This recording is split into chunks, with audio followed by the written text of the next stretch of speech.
back to the second part of the Towpath talk, and our next guest is Naomi Freireich, and yes, that's how you say it.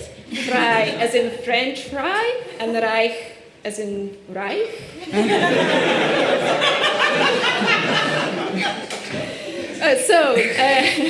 Sorry, I thought that was funny. So Naomi is a 2018 European 24-hour mountain bike champion, 3 times UK 24-hour mountain bike champion. She finished the Highland Trail 550. She won Strathpatha once solo and 3 times in mixed pair. She finished Smoke Ring as first woman and third overall, and many more. She's also an ambassador for Albion, Mason Cycles, Exposure Lights, 100% Michelin tires, probably some more. But if you stalk her Instagram profile, as I did, she's also a house renovation guru. She's an IT nerd and also a mother of 2. Right. So when we started preparing for this talk a few weeks ago, I had no idea what 24-hour mountain bike racing was. But it turns out there is a few clues in the name. So, can you guess the first one? It lasts 24 hours? Yeah. 25. Oh, sorry.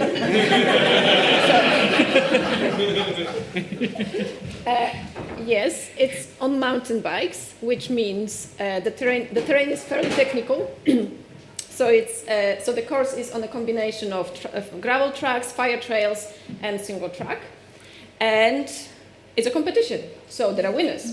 And what decides who wins is the largest number of laps completed within the 25-hour period. And there are categories for age, group size, and gender.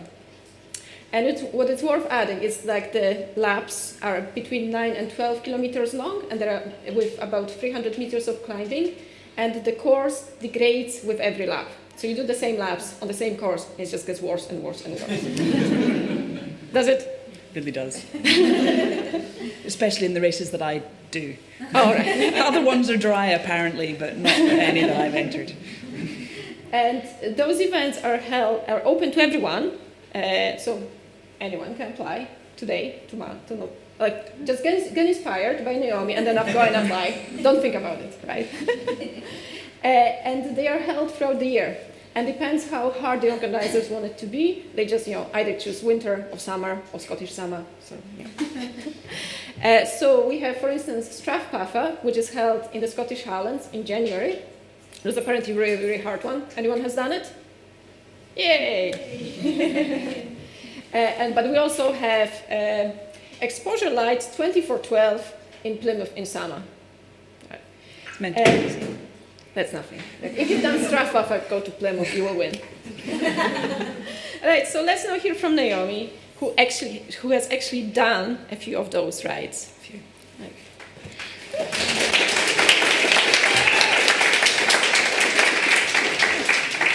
Hi. For those of you who don't know me, I am, thank you, Naomi Freireich.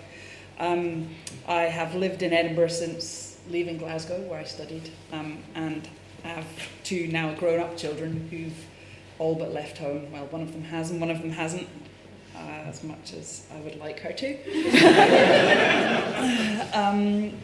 I started cycling, which is probably now in my mid-30s. Initially it was just commuting, we're still on the thing. Initially it was just commuting to and from work. I'd sort of come to the end of a very difficult marriage, and time away on the bike was quite nice. I started commuting, and it was when I was getting changed in the changing rooms at Standard Life, where I was working at the time, that I bumped into this really enthusiastic Canadian who was like, "Oh, this is awesome! I've just taken up mountain biking with my husband, and he goes too fast. I want someone else to ride with. You should come with me." And I was like, "Okay, I used to have a mountain bike. I'm sure I could do that." Borrowed one from a friend. She's here in the audience. I was sad. I cried. And that's kind of how my love for cycling began. I very quickly joined the cycle club at Standard Life, where I was working, and we did a whole host of trips to a variety of places that you can see up here. And it was 1 year while I was at Standard Life where they came up with this crazy notion of entering teams into the Strathpuffer. The Strathpuffer is reputedly one of the hardest 24-hour races, and where better to start your racing life than at one of the hardest races. I was going to enter in a quad, but all the quads filled up. So there was me and one other person left, so we entered as a pair. And that's kind of where it all began.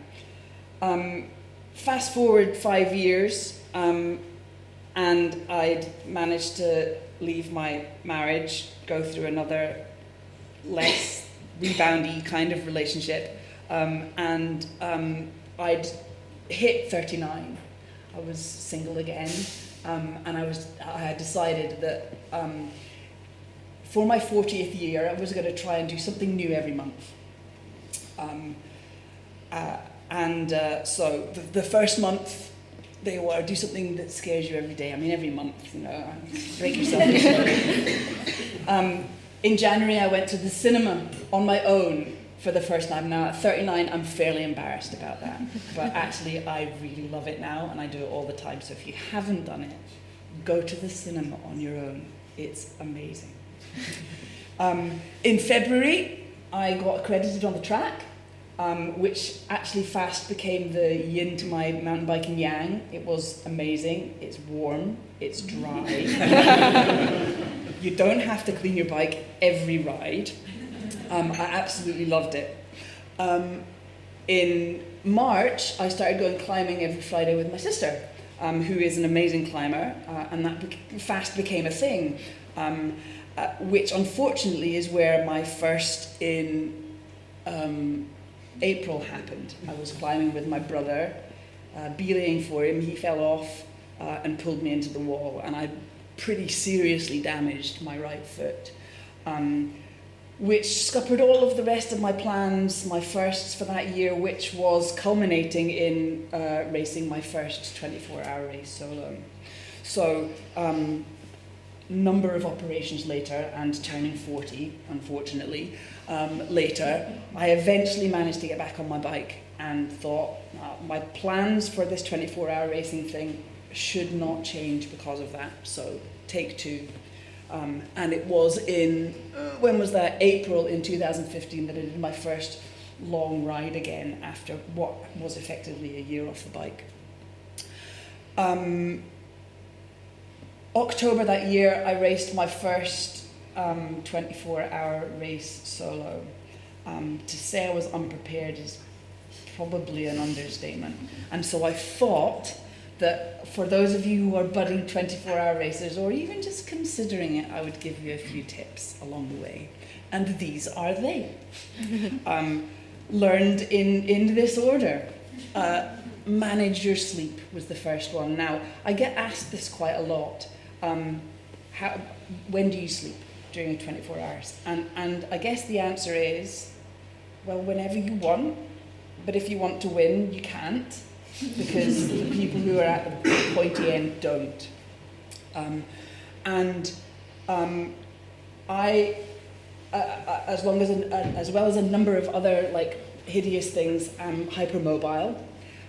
With that comes weak lady bladder, and if I have caffeine, I need to go to the toilet pretty much every half hour. So I overshare, and everybody uses caffeine as their stay awake sleep regimen, and I was adamant I wasn't going to do it because I didn't want to have to stop all the time. Anyway, I'm going to cut a long story short. During Relentless, I got to the point where I should have started drinking caffeine, and I didn't, and I eventually crashed, and I had to sleep for 45 minutes. I think I had been sitting in second, and while I was sleeping, I was passed by the girl who was in third, and ended up finishing third, which I was really happy about. It was my first solo 24-hour race, right? So, but I learned, if I'm going to, be really serious about this, manage your sleep. So there's my first there's my first lesson. The next lesson, which I think a lot of people don't really think about, is you're used to racing, right? And you're used to seeing people race for maybe an hour and a half. And it's short, and ideally you want to be up front right from the get-go because it's a short race. In 24-hour racing, it's such a long period of time that so many things can happen that influence the course of the race. This happened to me in the January of 2016, which is when I did my first solo Strathpuffer. So this is 2 months after Relentless. I was racing against Sally Buckworth, who you can see on the podium standing on the number 1 there. She was the current UK champion. And I knew that it was going to be a really tough race. And throughout the course of the race, I saw her on the track. I don't know how many times. Either she was in front of me or I was passing her. My bike broke twice and I got 2 punctures. The second puncture, my pump didn't work. So, all manner of things had us crossing backwards and forwards constantly. As it turns out, Sally went through 3 bikes during that race. And that, as well as feeding strategies, as well as all of the other things, all combined to make your result in 24-hour racing. So Sally came second by maybe a lap. Wasn't much in it, but that was 2016 Strathpuffer. So it's a long race. Loads of things happen. It's not just about going fast all the time. 2016 was a sad year for me and for my family. This is my baby sister Zoe and her now late husband Jonathan, who sadly died in the April of that year. And not about 24-hour racing, but this is about very much about racing distance. And that is understanding why you're doing it. For me, coming into racing late, I had a number of reasons, and I'm not going to bore you with them. If you follow me on Instagram, you'll know I'm quite vocal about depression, about having a bad marriage. There are lots of reasons that I came to cycling. But in this particular instance, my why was doing something to commemorate Jonathan. And I took on a route which is known as GT24, which is basically riding from the Clyde to the... what's the river in Inverness called? The Ness. To Keswick Pier, of course it is. To Keswick Pier in Inverness, along the West Highland Way and then along the Great Glen Way. And the reason I was doing it is because it hadn't been done by a woman before. There's a race that was run along it. Men had only been the only people who'd finished it. So I thought, I'll do that. I'll try and raise a bit of money for charity and commemorate Jonathan. So that was my why. And it's really important to me, actually, because the week before it had been blisteringly warm. I'd done it in the July. It had been roasting. It was my husband at the time was racing the West Highland Way race, and everyone got burnt. Fast forward a week on, and it was absolutely bucketing down with rain, and it was hideous. That's me literally going into Drimmen. That's me at Glencoe, and you can see my clothes are just so having a reason to keep going is really, really important, because you're going to go through difficult periods. You're going to go through times when your head is just not in the place where you want to continue. I did eventually make it to the end. I was the first woman to finish, and I think I still hold the fastest time for it. And that's all because of having a why.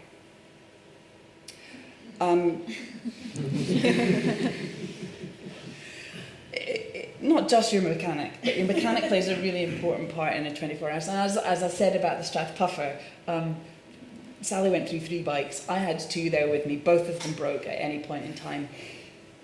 A critical part of doing well at a 24-hour race is the support that you take along with you. And that can be someone who's there making you tea, forcing you to eat, or fixing your bike. And I was lucky during the highlight of my 24-hour racing that I had Charlie, who came along with me because he was an incredible support for me. But I also have a friend in the audience, Helen, who has come and supported me on another race as well. So it's a really tough gig, and actually I don't think people appreciate just how hard it is. You take up a lot of your time in just thinking about the riding. These guys have to stand around and stay awake and not do anything. So thank you, mechanic. But of particular note was the next Strathpuffer, the next year in 2017, when I raced in a mixed pair. I had a catastrophic failure on my rear mech. It was cold, it was icy, something froze, something pinged. Thankfully, because I was riding in a pair, I could limp my way back to the pit, and my partner went out and rode a couple of laps while it got fixed. But that year, it was just the mechanic, and he was making me soup, and he was looking after my bikes and keeping us awake. So support is really important. I talked about your why. It's also really important to have an idea in your head about what you want to achieve during that race. And this was really important for me actually this year, because 2 weeks after racing the Strathpuffer in a pair, I went on to race the Kielder Chiller, another 24-hour race, which was brand new that year, and the conditions were pretty horrible.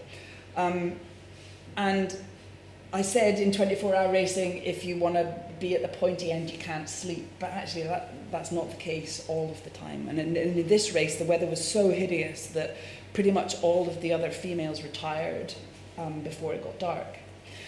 And ordinarily, I guess, I'm very used to now just riding through the night, but I knew that I didn't have to, because it's really just a game of numbers. As was discussed at the start, it's the person who wins is the person who does the most laps. You don't have to keep going for the full 24 hours.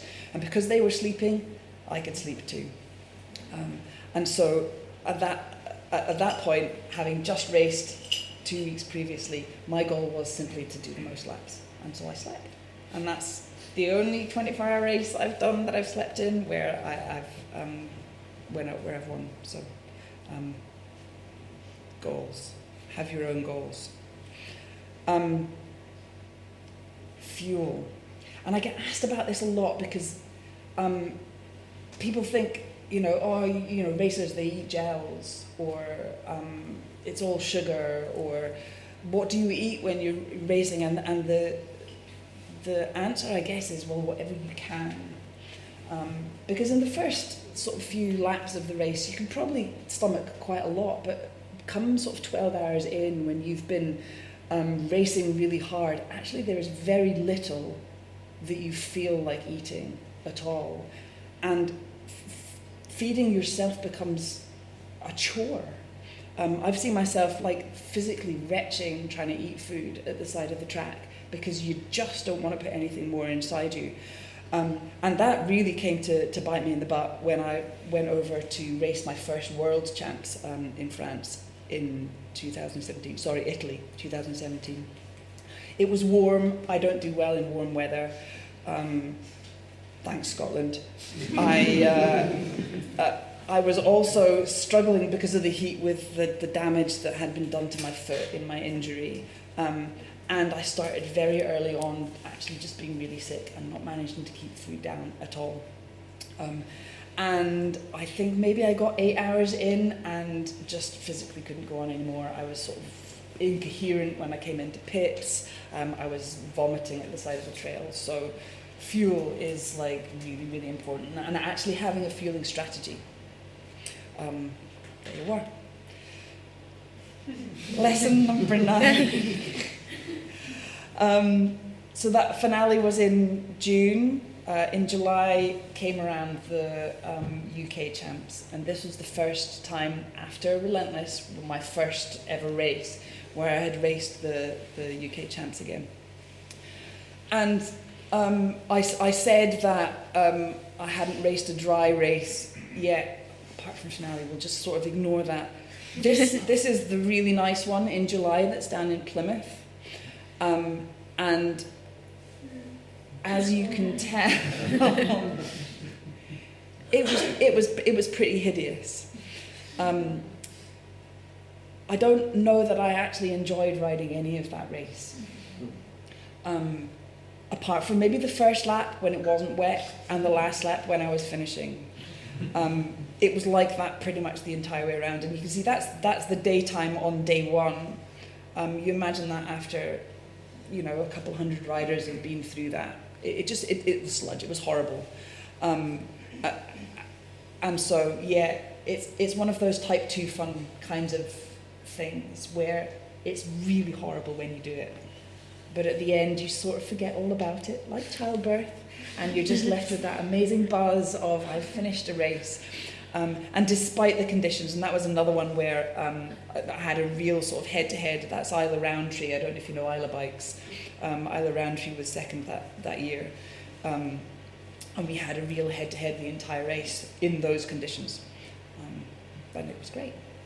Now. Wasn't at the time.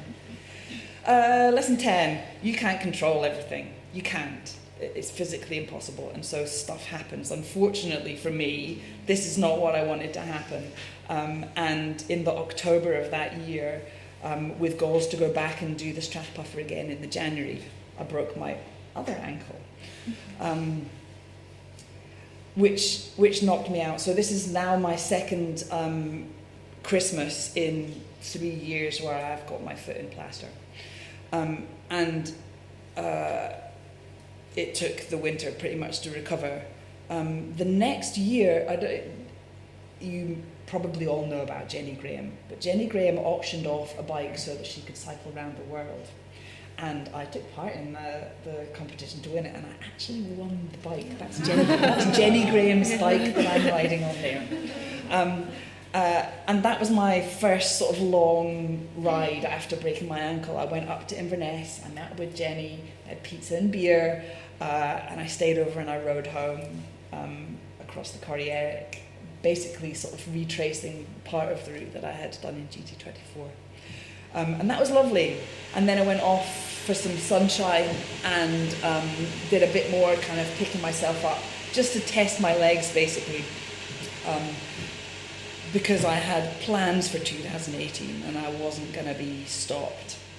And the first of those plans was the European race. This is a really important lesson that thankfully I'd kind of learned at the Strathpuffer, but this race was a really good example of. And that is that you have to focus on your own race. The race started really, really fast. My typical tactic is ride the first 2 laps like as fast as you physically can to get in front of the slower people, because you get held up on trails. It puts you in a good position for when the single track happens. But then after that, I'll drop right back down to sort of like a steady, kind of just below my threshold pace for the rest of the race. And there was a girl who was set off either next to me or just behind me, who was keeping pace with me right behind the entire time during those 2 laps. And then something fell off the back of my bike and I stopped to pick it up and she whizzed off in front of me. And I didn't see her again. The race got stopped because there was lightning, thunder and lightning during the night. It wasn't sunny, by the way. This is actually what the race looked like. When they restarted us, they started everyone at the intervals that they'd stopped everyone at the end of that lap, and she was like half an hour in front of me, and she'd quite obviously been just like firing off and going really fast, and I thought, well, she's fast, I'm not going to chase her, I'm just going to race my own race right at the pace that I had planned to do, and that's what I continued to do. It actually turned out that she had burnt herself out entirely, and come the nighttime hours she stopped. I didn't find out about this until the morning, because I typically don't like to hear about what other people are doing. But she slept for 6 hours because she just raced hard and hard and hard. And actually, had I tried to chase her down, I suspect I probably would have worn myself out. So riding my own race, actually, meant that despite having sat in second and thinking that that's where I was sitting, somehow managed to win the race. So ride your own race. Don't get distracted by other people going fast. Another stupid decision was to race the UK Champs 2 weeks later. Now, I had already done 2 24-hour races 2 weeks apart, but one I'd raced in a pair and the other one I slept, like most of it. And so everyone was sort of saying, oh, it's ridiculous, it's a stupid idea. I'm really bad at pacing myself because I quite often get to the end of a 24-hour race and I feel like I've still got a little bit left in the tank, and I absolutely knew that this time I physically couldn't do that. This was a really weird course because it was on the Isle of Man, and I talked about laps typically being like 9 to 12 kilometres, but actually this was like a 5-kilometre lap because that's as much space as they had. And the girl who... There were a few women there who were really, really fast. Someone, Dawn, who I've raced against many times, was there. And this other girl who I'd never raced against, but she'd won this race for the last sort of 5 or 6 years, so I knew that she was going to be tough. And exactly the same thing happened to me in this race as happened in Europe. We went hell for leather for 2 laps. I could hear her breathing down my neck, and I had to stop for a pee. So I stopped for a pee, she span past, and I didn't see her for ages and ages and ages. And I broke my rules a little bit in that I saw her in front of me, and I kind of knew that if I was going to do well, I had to just really give everything that I had. And this is where it's important to understand how much you have to give so that you know that you can get to the end and have spent it all. And so that's the lesson that I learned this race, was to leave it all on the trail. And to give her due, I think I did 61 laps and she did 60. She was an absolutely amazing rider. It was a really tough race. So so there, leave it all on the trail. Lesson 13, I kind of thought, well, I've done 24-hour racing, maybe I'll start doing this bike packing stuff because, how much harder can it be? I can ride a bike for 24 hours. That's a load of rubbish, don't even think about it.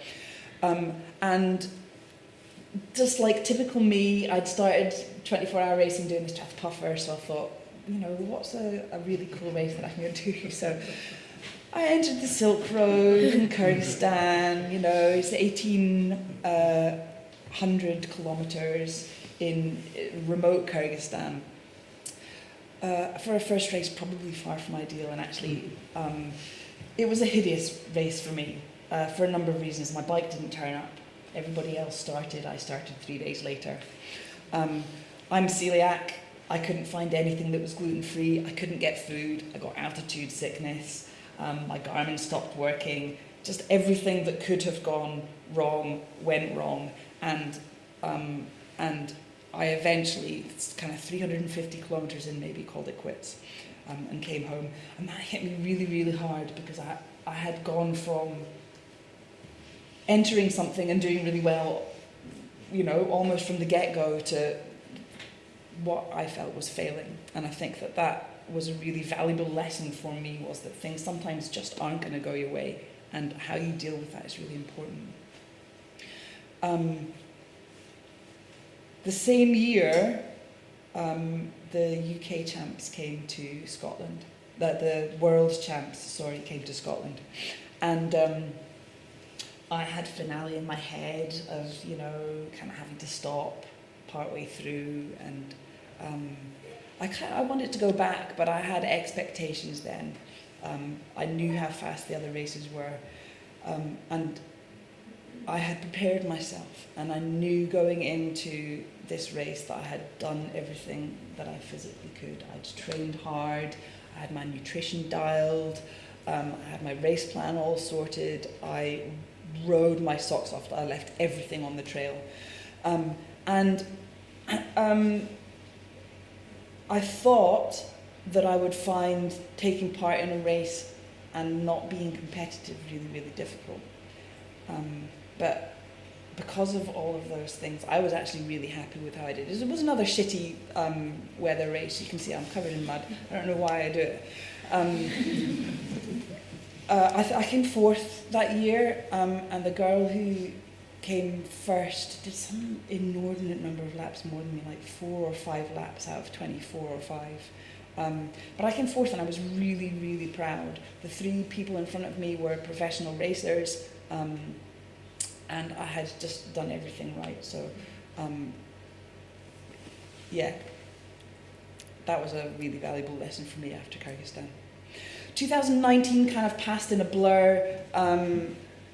I raced lots. I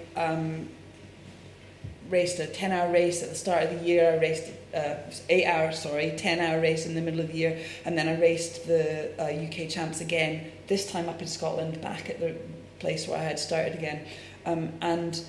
For 3 years in a row, which had never been done before, the same 2 people, me and Max, won the UK champs. And I was like all set for 2020 and starting again, and then of course COVID hit and races just all went out the window, and I kind of lost my love for 24-hour racing a bit. And I thought, you know what, Kyrgyzstan, that was maybe a blip. Maybe I'll try bikepacking again. Because, you know, why not? Unfortunately, I discovered after this that maybe a finish of sort of 1 in 4 on a bikepacking race is actually considered quite good. So that was a lesson I learned. This was GB Duro. I got much further this one. I got like well over halfway. But an hilarious series of events caused me to finish. And I'll tell you it because I'm an oversharer. That's what I like to do. I lost my waterproof trousers off the back of my bike coming down a lovely descent in the middle of Wales. I left my bike and walked maybe 1.5 kilometres back up the trail in like blowing gale wind and wet, and eventually found them, and I was like overjoyed. I was also desperate for the toilet, but I thought I'll get back to my bike. I'll put this down, I'll go to the toilet, everything will be fine. Of course, like I mentioned before, I have this horrible thing called urge incontinence, which means that if I start thinking that I need the toilet, I will actually just do the toilet and I physically can't stop it. And I go back to my bike with my trousers and I was like, great, I can go to the toilet now. Well, you can kind of guess what happened next. Thankfully, I had a spare pair of bike shorts with me, but there was nowhere to wash, so I got changed. Everything was a bit kind of stingy. It was horrible, but I kept riding. Unfortunately, I got infected. I got a big follicular cyst that swole up over the course of the next 24-hour riding to basically the size of a golf ball in my seating area. Which ultimately pulled me out of the race. So maybe my lesson for this should be go to the toilet when you think you need to. But anyway, it's a finish, and I've overshared. Apologies for that. But I think it kind of set the next lesson for me, which is, and maybe I'm growing up, who knows, but it became much more for me than this sort of adventure racing about finishing, because I still hadn't had that elusive finish. And racing the Highland Trail was probably one of my favourite races for this reason. Yes, I started thinking, you know, oh, it's an amazing field, but hey, I've got as much chance as, you know, all of these other people who have entered. But as the race went on, it slowly became actually my real goal here is to finish. And this is what I was saying earlier about knowing what your goal is. Because I think had my goal been I want to win this, and then the things that happened to me during that race happened, I'd probably have stopped. But because I had this goal, very much was, I want to finish this race. That was the mentality that I had. I broke my brake lever 20 kilometers into the race.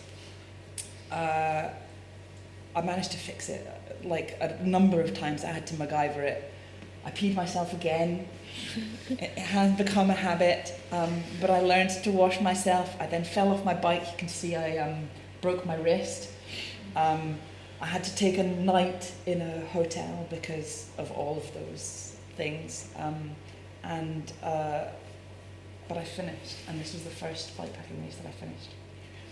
So it's not all about winning. And actually that's kind of been my ethos from here on in, because I'm 50 this year. I'm not now at the pointy end of things, and it's much more about the experience for me.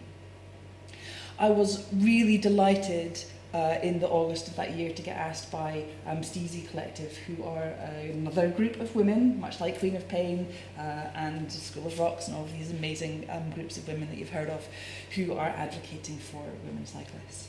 And what they were trying to do is get a whole load of finishers on the list of the Lakeland 200, which is a route that's devised by the same person who did the Highland Trail 550, just in the lakes, and 200 miles, not 550 miles. But the difference is you've got to finish in under 40 hours. And at the point we agreed to do it, no women had finished. A group of 8 of us started. I think 4 of us finished.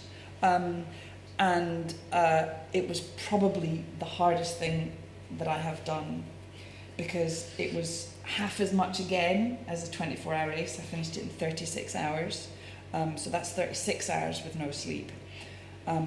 And it was really uncomfortable the entire time. I got rained on again. I haven't shown you that picture, but it was hideous throughout most of the night. I got horrible saddle sores again because of the wet. But at this point, I had already dialed my "it's not about winning, it's about finishing" goal. And that was my... So there, being comfortable, being uncomfortable actually is a really valuable skill. Later on that year, I did a similar thing for further east. Again, it was another 36 hours in the saddle, I think, this time down in what is meant to be really flat terrain around Cambridge. Actually, it turned out to be quite hilly, and actually, there were sort of 30-kilometre sections of pushing in the sand. That wasn't fun, that was really horrible. Do it, it's a great race.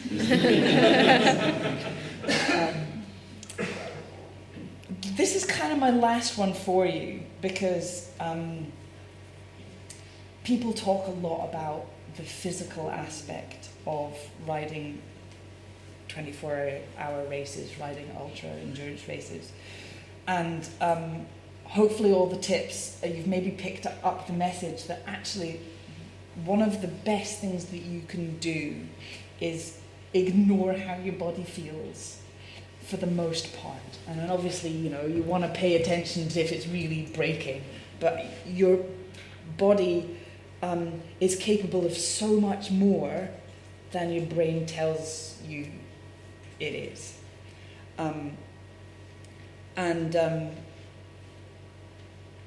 Having that sort of mental fortitude, this sort of focus on your goals, or an ability to say, well, I know that this is hurting, but actually it's going to be okay because I only have to do another 12 hours, or it's not hurting as in it's not going to kill me or it's not going to damage me, it's just a bit painful and it'll heal when I stop.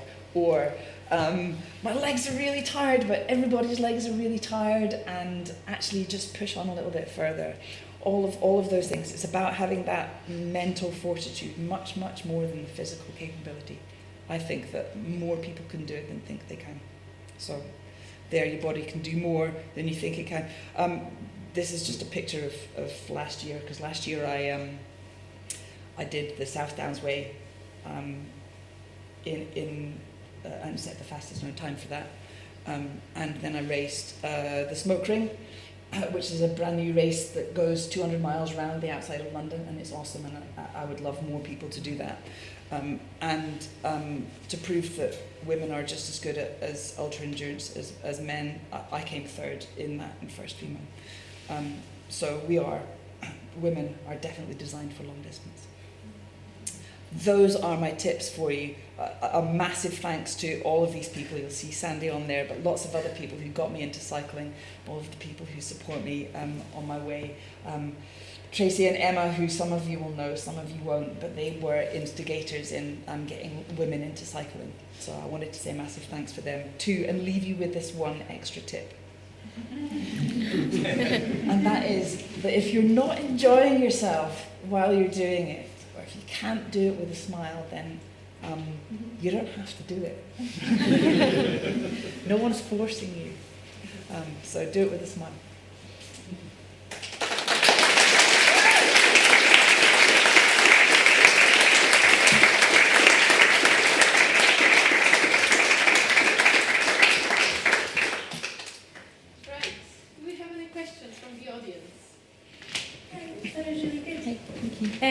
This is sort of a barrier to entry question. How do you manage the time off work For the race itself? for all of? Because this, like, I know this is compounded over a couple of years, but Yeah. that's like even just to participate in events. I find with my annual leave, I have to be very pick and choosy about it. Yeah, and well, I'm fortunate. So I've had an understanding partner, and now I'm single, and my children are grown up. But there are people who do this who have young children. For me, I use my holidays, and so actually I have had very few holidays where I haven't been racing. And I suspect that's probably the same case for most people. I know lots of people who do this type of racing who work for themselves. But I think, you don't have to do like tens of races in a year. Actually, focus on one. Pick one that you want to do. Accept that you're going to have to take a week's holiday, probably, maybe a couple of days at the end of it to recover. And use holidays to do something that you want to do, I think. Really fangirl. I was going to ask like a really snarky question, but to like, aren't you sick of winning? But actually, I have a more serious question. And it's sort of like it was inspired by your last slide, which is like do it with your smile.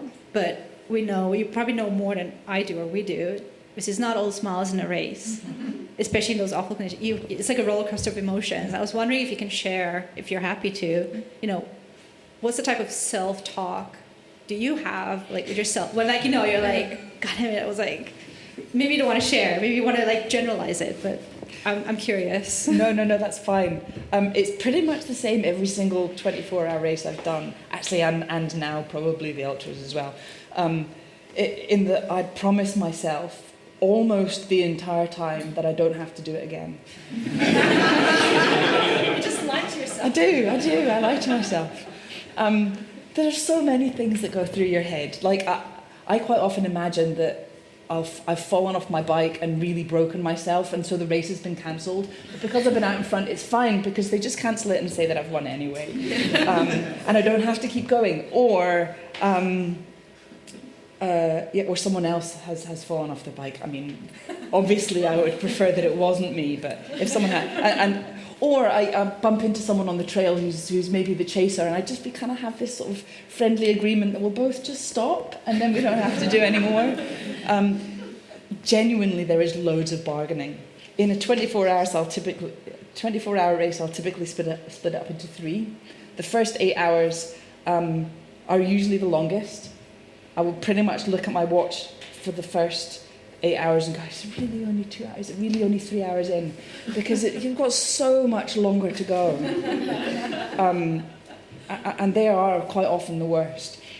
The nighttime hours actually I really like, because that's from hour 8 to hour 16, and actually then you go through 1/3 done to a half done to and I tick them off that way. All the while bargaining, of course, that I don't have to do it again. And then you hit this magical dawn lap, and it's usually about sort of 16 to 18, depending on where the race is, hours in, and the light comes up, and all the darkness is gone, and you're just riding your bike again, and you know that the end is in sight, and you can count the laps off at that point. And all you have to do is one more, and all you have to do is one more. So that. Can I just tell a really funny story from being your support for one of your 24-hour races? She would have heard all of these things that I just said. It was the middle of the night. It was pitch black. It had been raining for hours. It was before they paused it for the thunder. You rolled in and you were almost on the verge of tears, and you were like, I think I just need to scratch. And I just shoved some food in your mouth and was like, you're not making that decision now, off you go. And you just rolled off. And it was like, you were so impressionable, I could have talked about it. You were like, okay, I'll keep my... It's like, yeah, I think you just need like an external voice is sometimes really helpful. Sometimes you do, yeah. Sometimes someone there just saying, actually, just do one more lap is all it takes. Thank you for that. Hi there. I think we all know that some days it can be too wet or whatever, and you just don't want to go out on your bike. Yeah. And so I'm curious, when it comes to your 24-hour races, how do you motivate yourself to train, particularly on days where you might just feel like not getting out of bed because it's so wet or whatever outside? And I'll be very frank with you about this. There are days where I don't go out.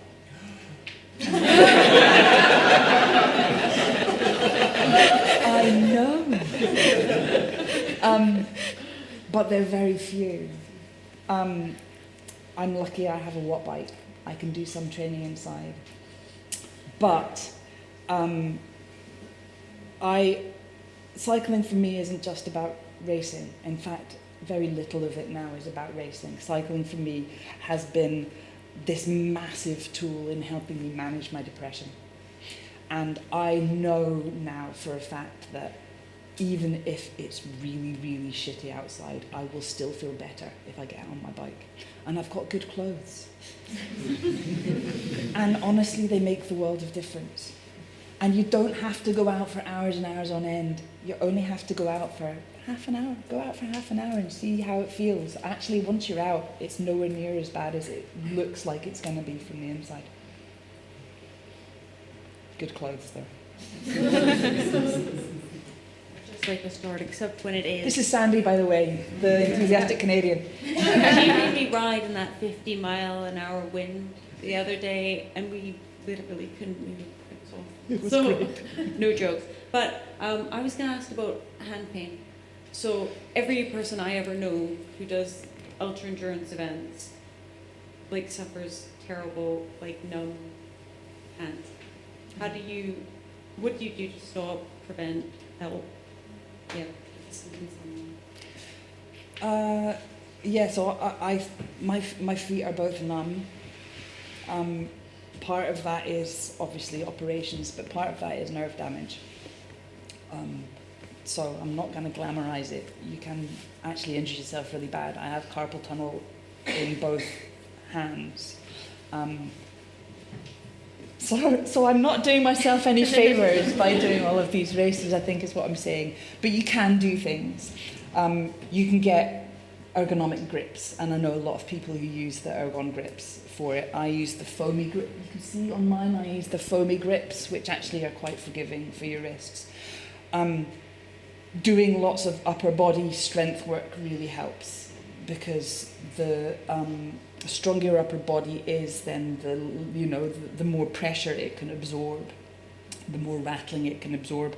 But actually, the best thing that you can do is not grip your bars really tight. And that's really hard when you're tired, because when you're tired, you just do tend to hold on much harder because you're falling asleep, or you're rattling over things much more. And so it's kind of a combination of all of those things. And actually, I'm really sorry, just accepting that you probably are going to do yourself a bit of injury. Sorry. It's worth it. Okay. As you're probably aware, the two things you probably obsess about are weight and fuel. Could you give us a tip as to what's the best thing that you use from your experience to give you the best combination? Is it the most technical bar that you can buy, or is it just the cheapest thing you get from the beer shop? We're talking about ultra endurance here and the food that we carry, just in general. I like real food. I don't like gels. I'll use gels, but I'll not. They're actually a relatively inefficient way of carrying calories. My rule of thumb is if it's got 400 calories or more per 100 grams, that's good fuel. And then just have at it. Eat whatever the hell you want. I like nuts. Nuts are great. Salty nuts especially, because then you're putting salts into your body. I like Snickers bars because I like Snickers bars. Who doesn't like Snickers bars? Don't take them in the warm because that's just hellish. Pizza's really good. If you can find a really cheesy pizza, add extra cheese. Fold it over. Take pizza sandwiches. But just anything, like anything. That's the rule of thumb though. 400 grams, 400 calories per 100 grams.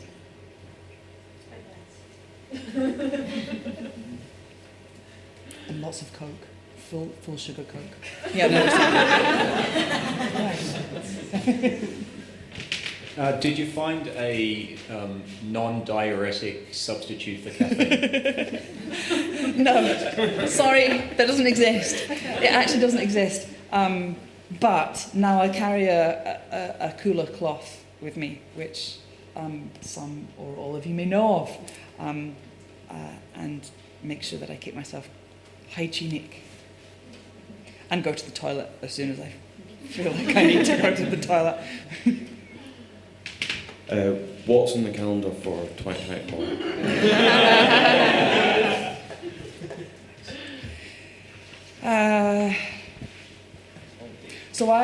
So I had about 3 months off at the end of last year.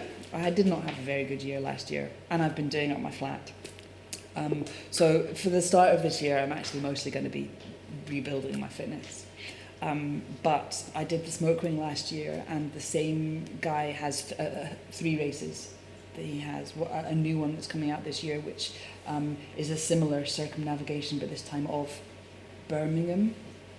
Birmingham or Manchester? Actually, now I can't remember. It's one of the two. It's called the Bull Ring. You'll be able to tell me from Birmingham. Thank you. I was right. So I'm going to try and do all 3 of them, which is the Bull Ring, the Smoke Ring, and then one in the Cotswolds. I also have an entry to Off-Road Finnmark, which is 700 kilometres in the Arctic Circle in the far north of Norway, which I actually entered and started with a friend in 2018, but her knee blew up. It was a pairs race and she couldn't finish, so I never got to finish it. So I'm going back there in July, and maybe the odd hero there. I'm going to definitely try and do a West Highland Way double again this year. That is not getting away from me. Anyone else? Gabby? Thanks, Naomi, for a very interesting talk. I wanted to ask you how you are going to rebuild your fitness and how do you maintain your fitness? And it's maybe a bit reflecting on a question that Ruby asked, how do you balance that sort of work life and fitness life? Yeah, I mean, I don't know if I'm just lucky that physiologically I'm well adapted to distance riding, but I don't ride that many hours during the week. I just do very, very focused rides. So I will typically ride maybe between 8 and 15 hours in the week, depending on what stage in my training I am, 5 or 6 days a week, which means that sort of 3 days during the week I'll maybe ride for an hour, and I'll do a combination of hill reps and high intensity sprints, and then lots and lots of base riding, because when you race distance you want to keep your heart rate down, you want to stop your muscles building up lactic acid, and so it's all about managing your heart rate and actually keeping it at a relatively low pace. And I fit that in around life. So I have a collie who needs walks, so quite often during the week, if I'm riding for an hour, I'll take my collie out for a ride that covers the dog walk. Before, when I was commuting to an office, which now I don't do, I work from home, but before I would, add on a half hour to my commute and do an hour's training in the evenings. And I have no other life. Because bikes are life. Yeah.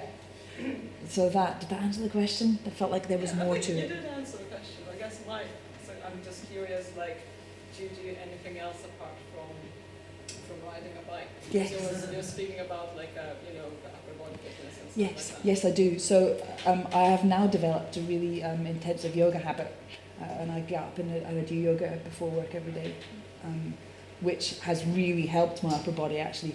Before that, I climbed, you saw, and I did that maybe once or twice a week, and that was great cross training and really good for upper body fitness. I built into a plan that I have from my coach. I do sort of just body weight exercise, but actually I'm now menopausal, and so body weight and weights exercise is becoming increasingly important to me. So yeah, it's all important too. They were, bless it, menopause. Kim, hi. I was going to ask, do you have a favourite competitor, something you like competing against? Whoa. And do you have a favourite trail companion for training? A favourite competitor? I actually really like racing against Sally. I've raced against Sally in 4 separate 24-hour races.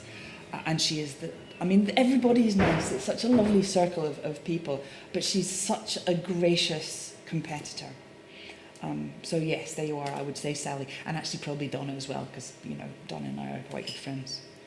You did ask me a second question. Now I've completely forgotten what it was. The trail companion. Oh, my trail companion. It sort of depends on what I'm doing. So actually, I've ridden with Mackenzie a few times, and he's fast, and it's really nice to ride with him when I really want to ride fast. But don't ride technical trails with him.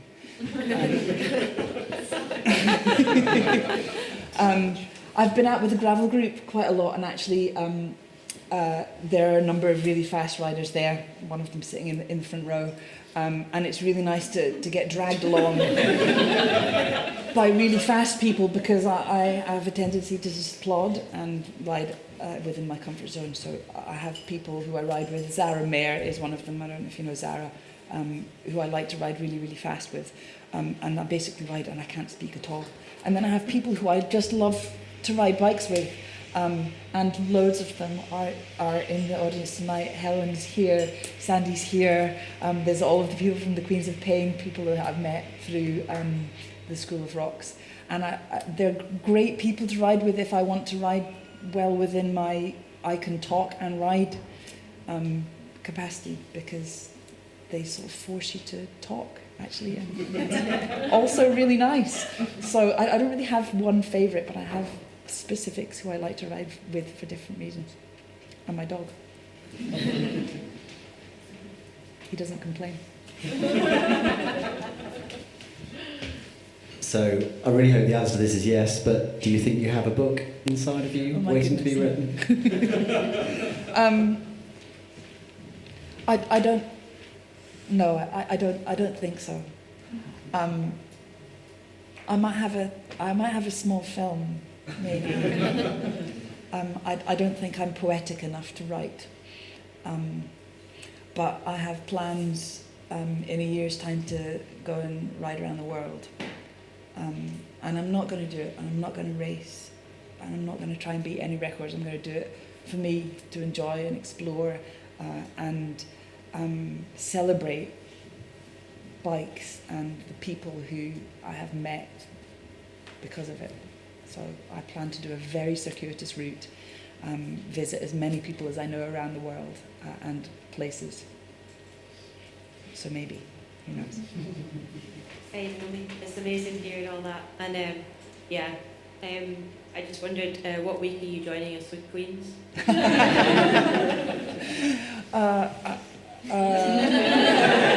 See that windy week? Call me. Actually, I've been out with the Queens, and I've been out with School of Rocks, and and they are the most nurturing rides.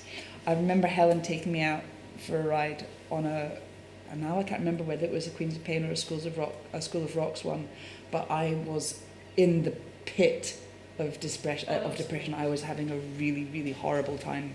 I think I had probably just separated. I was probably living in a van. I had been for 10 weeks. And Helen took me out to a ride with this group of inclusive, supportive, friendly women, and it was amazing. So, yeah, often, hopefully this year. Right. Any more questions from the audience? May I ask one more question? Of course. See, when you do those 24-hour rides or any interest, do you think like, I could be at home, I could be wearing my slippers, watching telly, listening to music? Do you think of stuff like this, or it's just no? Actually, I don't. Actually, I really don't. I just think about never doing it again. But while I'm there, I'm kind of, well, I'm here anyway, so I suppose I might as well just do it. I said this. I think there's no point in doing these things if you're not enjoying them. Ultimately, even if you don't enjoy them at the time, if you know that you're going to enjoy them after the fact. And no one's forcing me to do this. It's not like I do this for a living. I do this for my own pleasure. And so, yeah, if I was wishing I was somewhere else, then I don't think I would be doing it. All right, so if anyone signs up to any race this weekend, just let us know. And just the puffer opens soon? They don't. November, you've got time. Yeah, thanks, Naomi, for this amazing talk.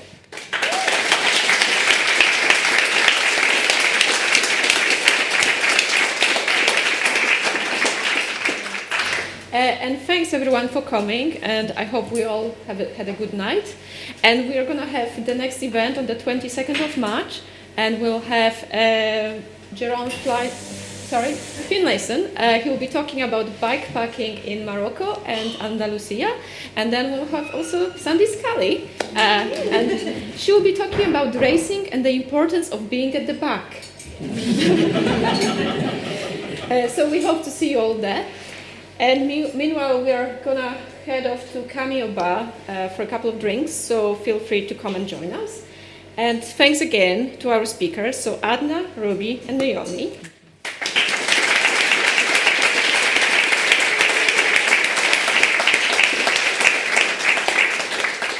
And thanks very much to Mackenzie and Luke and all the team here at the Towpath Cafe and Bike Tracks, and have a good night. Thank you.